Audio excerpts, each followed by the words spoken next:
अदो संगे होड़ जावरा रे दो मिटंग के कारण लिंग nyam के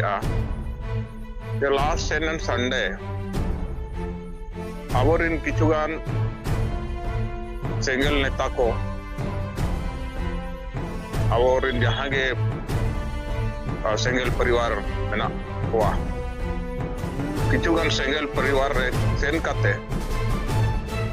को कन्विंस किट हुआ जे आपे चेदा परिवार रे जहां तिना के सदस्य मेना पेया चेदा बांग पे चला कना मिट होड़ बकान बार होड़ पे चला नवा दो बाय ठिकुक कना कारण मान लो मिटंग परिवार रे 5-6 जन मेना पेया इनखान मिटंग बारे बखान बाम सेन दाड़ेया संडे कना जेते थोड़ा छुट्टी तहन कना और इन हिलो हो सिंगल परिवार रे भैया कते यदि बाबो सेटरवा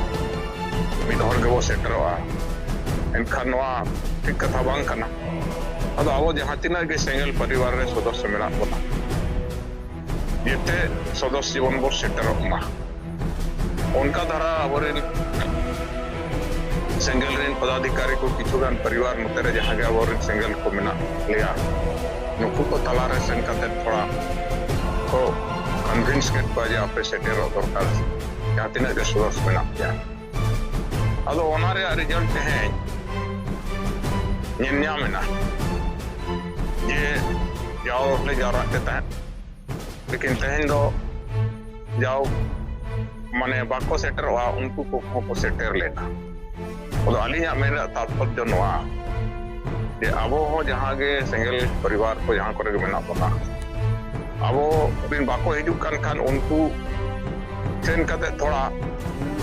मेन दरकार या पे चेदा बापे सेटर करना जेते होड़ संडे दिन कना 1 घंटा 1.5 घंटा रे कथा कना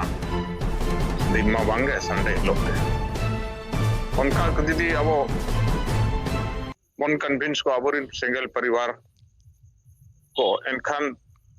बन संगे अब उनका अलीलिंग बुझो नाम किया कारण तेन थोड़ा आले ले संगे गिले सेटर लेना नेलो कना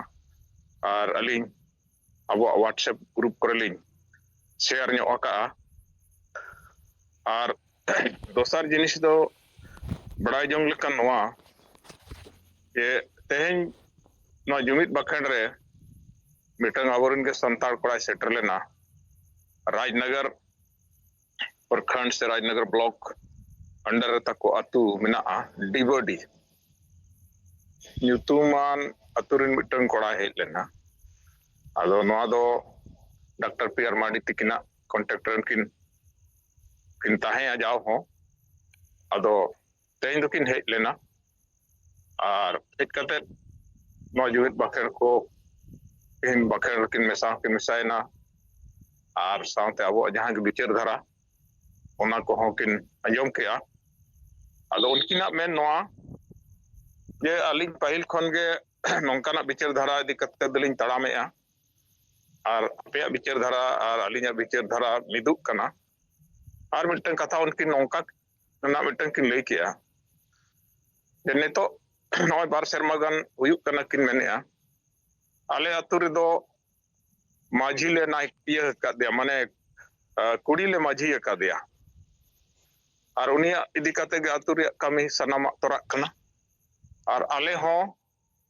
माने नोआ हांडी दो बाले यूजिया हांडी दो बाले चोटरे कारण हांडी कारण ताड़ियान रिक्स नुकसान हुयुक कन तपाम हुयुक कना ओनाते आले दो जहां तीस खन गे नुई आले महिला ले माझी किदेया उन खन गे नोआ हांडी चोटर दोले बोंदका और नपाय गे चला कना अदो अलिया मेन रे अदो नोआ ए किछुगान नोय आबो संपर्क रे डायरेक्ट बनुक करे हो लेकिन किछुगान अतु करे दो नौकाना हो माने अब जहां विचार धारा से अब जहां आइडियोलॉजी ओना को माने को चालू का और उनकान को सला यदि अब संपर्क से बन संपर्क मिटिक बो तैयारा एनखान अब जहां के विचार धारा अब साहेब किन किन लय का